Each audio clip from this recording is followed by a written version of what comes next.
Carl, thanks for joining us today, man.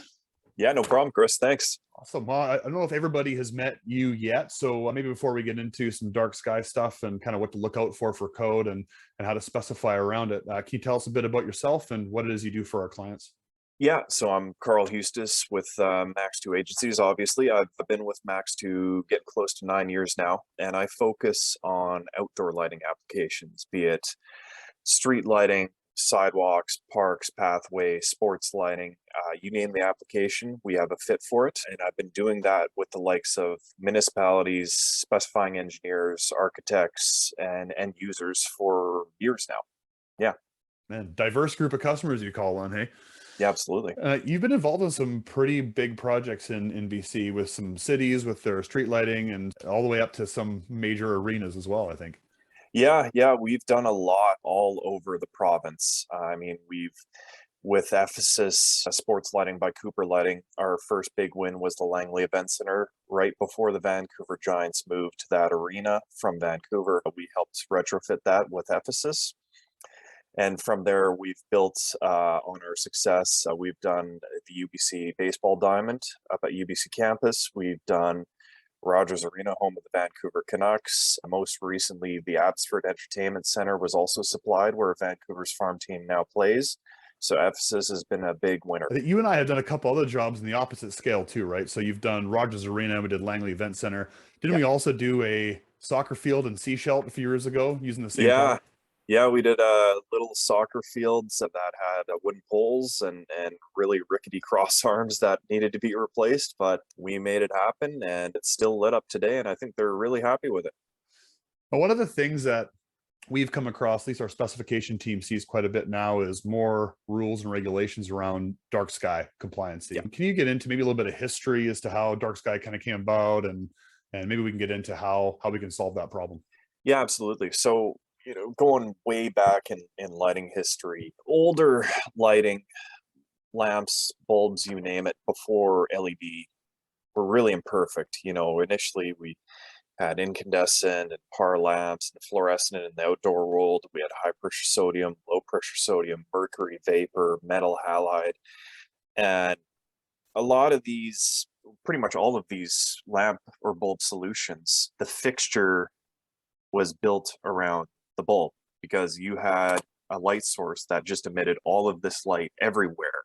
And then fixture bodies and reflectors and you name it were built to kind of direct the light as needed. So a lot of the time, there was a lot of light loss from the earlier fixture days because you didn't need all that light. Like it was spraying light everywhere inside of the fixture, and then it was just punching it out in one particular area, right? With LED over the years, manufacturers have gone to really play around with it and design the light to be placed where it actually needs to go. Whereas, for example, in the old school outdoor lighting, let's say metal halide or high pressure sodium floodlight, they say it has a NEMA 6x6 beam or a NEMA 6x5 or a 7x5 beam, but it's just blasting light everywhere. To the naked eye, when you're looking at it at night, it's just a giant glaring bulb of light, and light to the eye, you see it everywhere. Whereas you're looking at say a street light, LED street light, it's really directing the light where you need it, and that light trespass is no longer there. That light Mhm. spill is no longer there, or it's significantly less. It's funny because this control in one way has actually also caused a lot of complaints for people after LED streetlights have been converted over from the old hypersodium, because back in those days, a lot of people's front yards or backyards were actually partially lit by the light spill from high pressure sodium bulbs. And Right. a lot of people actually didn't mind that because they felt it added a bit of safety. And now their backyards or the front yards or the front decks are just completely dark. Right. and and they're like, what the heck? But it's not a city's job to light your front yard. It's your job to provide that security. So it's really entertaining, the complaints I've heard from municipalities that have converted over to this sort of technology. And dark sky in general came up initially more for observatories and night sky, dark sky sensitive areas Mhm. where they're observing the stars. They have these really high powered telescopes that are supposed to be shooting long distances and giving you pictures of galaxies however far away. Well, light spill in the night sky would really limit or really mess up their capabilities. Their images would appear blurry. They just couldn't see that far. So they needed things to be completely dark. So that's where it kind of first came about, and then it was built on from there. As LEDs became more prevalent, there was also concerns around wildlife and nature in general, and different lighting can affect different wildlife migratory patterns. Bats have been talked about a fair bit. Insects have also been talked about a fair bit. It's really salmon as well, fish in general, and it's really difficult to nail down a one size fits all for all of these different niches. But that's kind of what have spurred on dark sky as well. And then moving to just people in general, for the most part, the general person enjoys their property not being blasted by a whole bunch of light, whether it's coming from a street light or whether it's coming from a local nearby sports field. Sure. Nobody wants 1,000-watt metal halides blasting off the side of their house at 9 o'clock at night or 10 o'clock at night when you're trying to put your baby down to sleep, right? Yeah, no question. Yeah, no Yeah. question. So the dark sky, in turn, along with being friendly for observatories and the overall night sky and limiting uplight to, they basically want no uplight. They also want to limit any light trespass or light spill on people's own properties to as low as possible, really to zero if it's all possible. And they've come out with a variety of different regulations and standards in terms of light levels off the side of a road or off the side of a sports field. Whereas after a certain distance off that sports field, your light levels should be getting close to zero, So without getting too far into it. right, fair enough. And I guess for us, I mean, if your clients had questions for it, we would just do a design for them, right? And then utilize the products in our arsenal to try and make sure that light is going where we want it to go and not where we don't want it to go. I think we've had a few projects where you've had a client that's bought a specific plot of land, and the requirement was there's no light that leaves that land. So we actually had to show 0-foot candles behind those poles to illustrate the fact that every single watt that you're generating, that you're putting into light, is getting put onto your property, not your neighbors. Absolutely. And we have a variety of solutions from a variety of different manufacturers that can help us achieve exactly that. Cooper Lighting, for instance, with the galleon fixture, they have phenomenal, not just the galleon fixture, a lot of their outdoor offering with the same LED bars or LED squares, they have this phenomenal spill light optic that is built into the backside of the LED board, where you don't necessarily need a house side shield added on to the back of the fixture along with the optic. You can just spec that in. And we've supplied streets in cities with this optic where you have a 30-foot pole, and not far behind that 30-foot pole is an apartment building, and it's basically just a wall of apartments and windows. Right. And with that optic, nobody's complaining about any light spill filtering into their apartment off the backside of the pole. Wow. That's amazing. I know it's funny too, because it's a lot of perception sometimes, right? Like you mentioned earlier, we've gone from a number of different technologies. One of the most popular, at least for roadway, was high pressure sodium, which gave out like that yellowy orange light. You convert that over to a white light, whether you're putting out more light or less, it's kind of irrelevant. It's perceived that it's brighter. So the more that we can control that, the less of those complaints you're going to get from the civilian population. Exactly, but that's another big point. Dark sky, actually, if you're looking to meet dark sky requirements, is they want a color temperature that is no cooler than 3,000 Kelvin. Calling 3,000 Kelvin cool isn't necessarily accurate, but I'm definitely seeing certain municipalities look at that and key into on their street lighting still staying around 3,000 Kelvin, but on some of their pedestrian and park lighting going to 2,700 Kelvin. And if you think about the old high pressure sodium bulbs, depending on the manufacturer, you were generally around 2,200 Kelvin. Right. So 2,200 to 2,700 isn't that big of a shift anymore. Right. So it's kind of looks like it used to with new technology.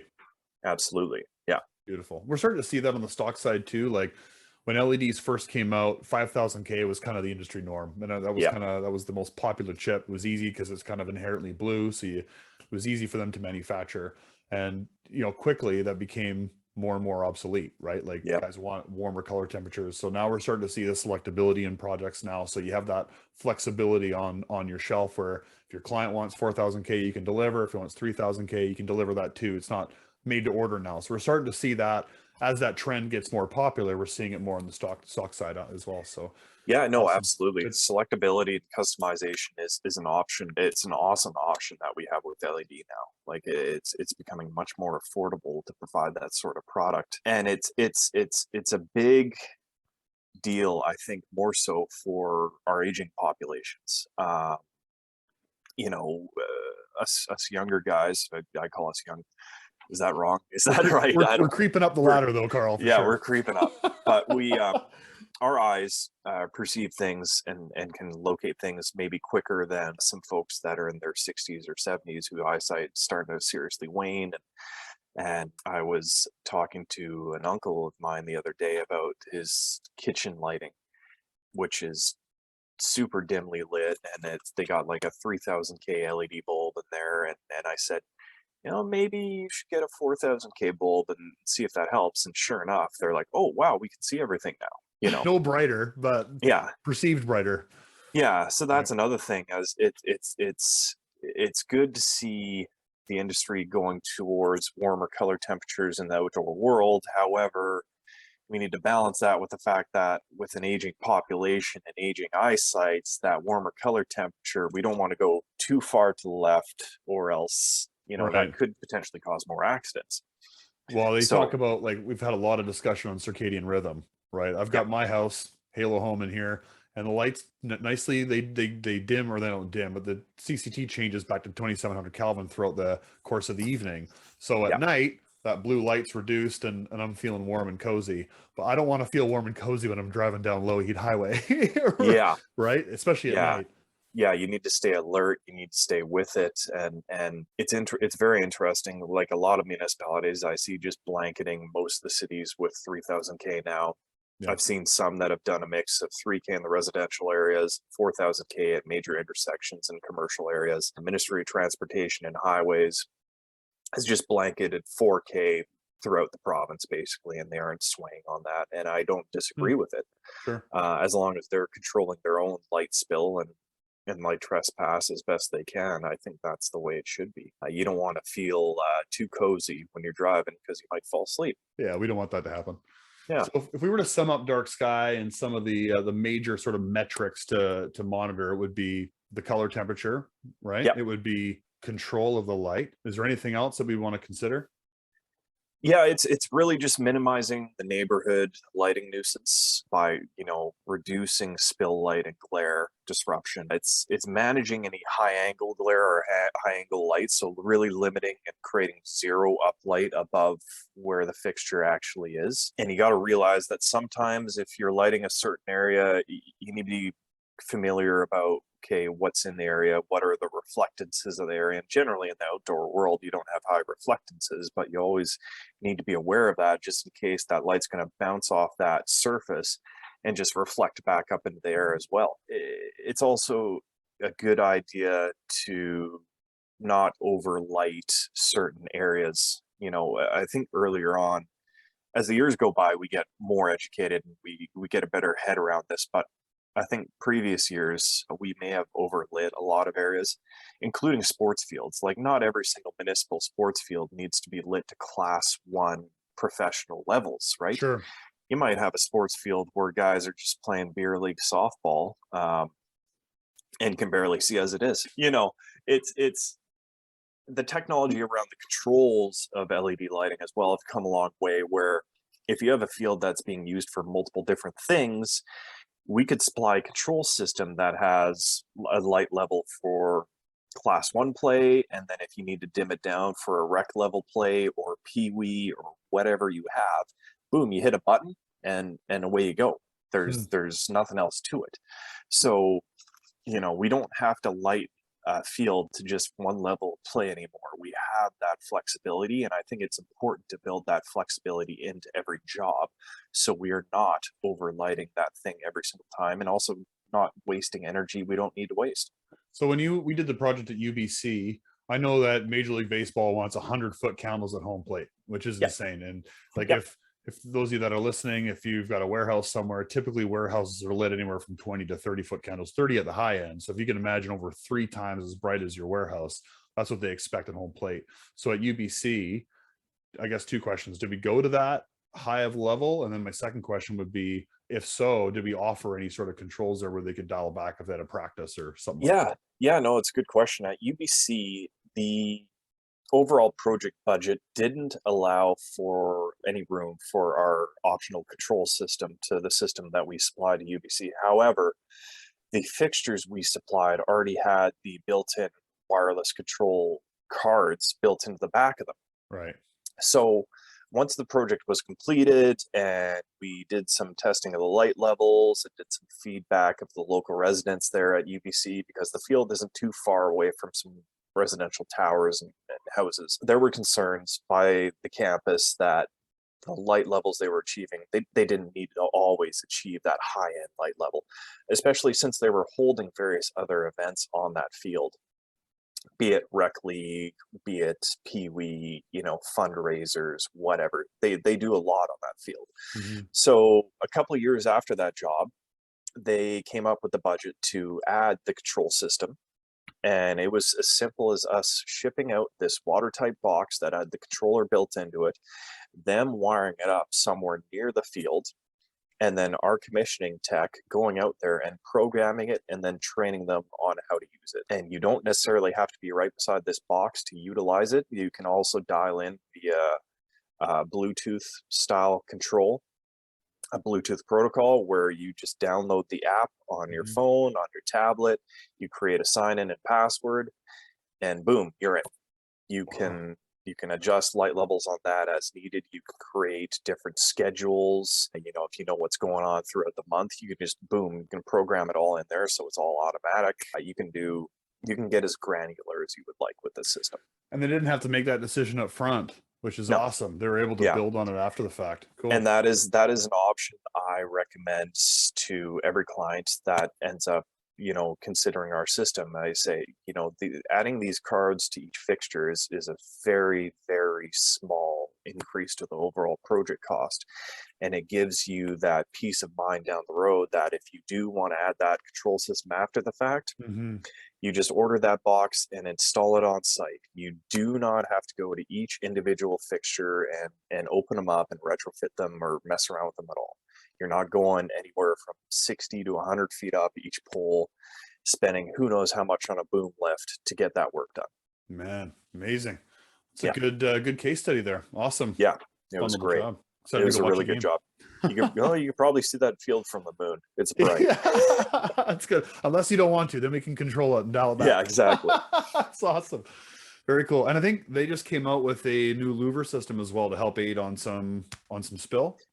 Yeah, absolutely. So there are 3 optional louvers available for the LumaSport 8 fixture by Ephesus now that provides dark sky capability. A dark sky, it limits the light spill, limits the light trespass, and it also limits perceived glare. When you're, not that we want to stare at a fixture with our eyeballs straight ahead, but sometimes people do it. Sometimes people stare at the sun. I don't know why, but it's perceived glare and perceived brightness comes from the point source of the light, and these louvers limit the angles and the ways you can actually see that point source of light. Right. So it's any way we can help reduce glare and light trespass and help people from not going blind. It's a good option to have. Awesome. Well, thanks, man. Thanks for Yeah, shedding some light, pardon the pun, yeah, on yeah, dark sky. absolutely. Well, that's Anytime. awesome. Now, if someone wants to Yeah. get a hold of you, they can get a hold of you through the website. I think you're on LinkedIn as well, Yep. so they can send you a message there. But awesome, man. Thanks again for your time. Yeah, absolutely. Thanks, Chris.